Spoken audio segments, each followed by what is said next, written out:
mom, and my children are sitting right over there, so thank you for having us here today.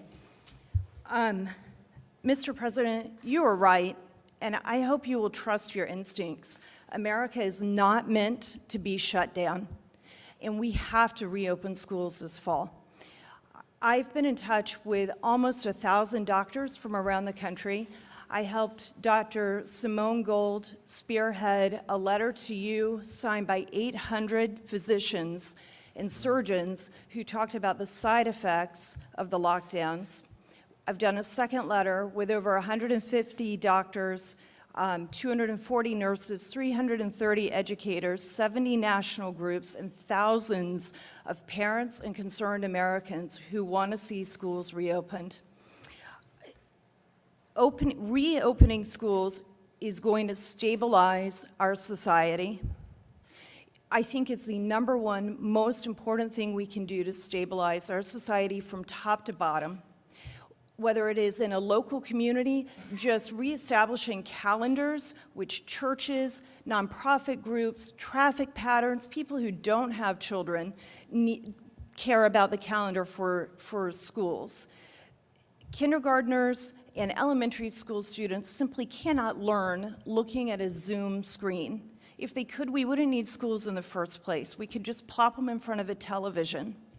The last place in the world a middle school student needs to be is online, unsupervised by adults. They bully each other when they're in front of teachers. You can't even imagine what's going on with social media right now.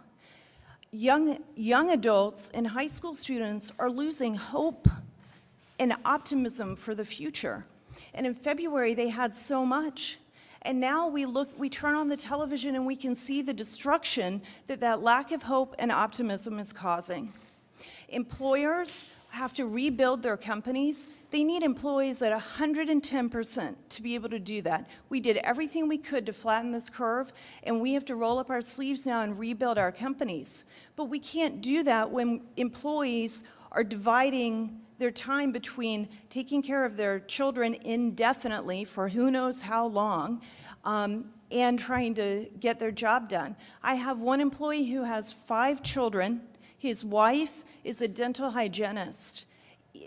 I'm granting him as much grace as I possibly can, which is easy to do. He's a wonderful employee, but I can't even imagine what it would be like to have 5 children and all of a sudden have to homeschool them all.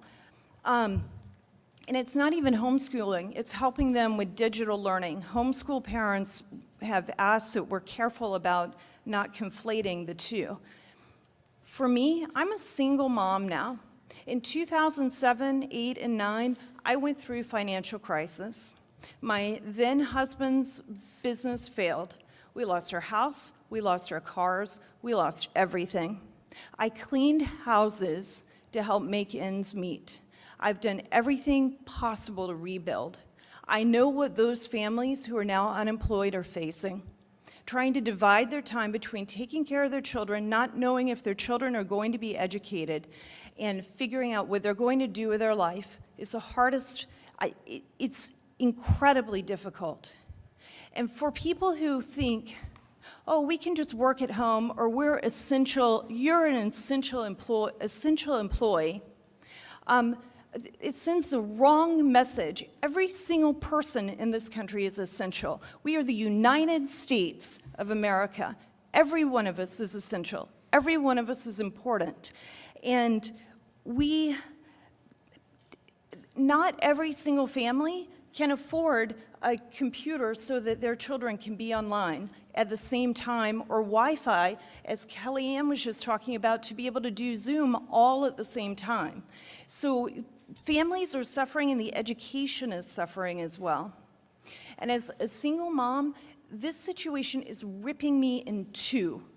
You cannot be in 2 places at once, physically or mentally. And I'm doing the very best I can to take care of my children. Their father, when they're living with their father, he does a great job taking care of them. But when they're with me, I'm doing everything I can to take care of them, help them prepare for their senior year of high school, make up prom, dealing with whatever else we have to deal with from the shutdowns, and run a company and work. And it's impossible. It's impossible to do what we need to do. So the schools must be reopened. It will stabilize our country. I cannot thank you enough for doing this today and sending this message. And the doctors who I've been working with, they want to do anything they can to help calm the fear that is permeating our country. They understand we have to have a healthy respect for the virus, and we have to be able to live our lives. And they and I will do anything we can to help you with that. Thank you very much. Great job. Looks like you're doing a good job. Is your mother doing a good job? She good, right? You said the right thing. Okay, great job. Thank you very much. Mr. President, First Lady, Mr. Vice President, Second Lady, on behalf of the great state of Tennessee and Governor Bill Lee,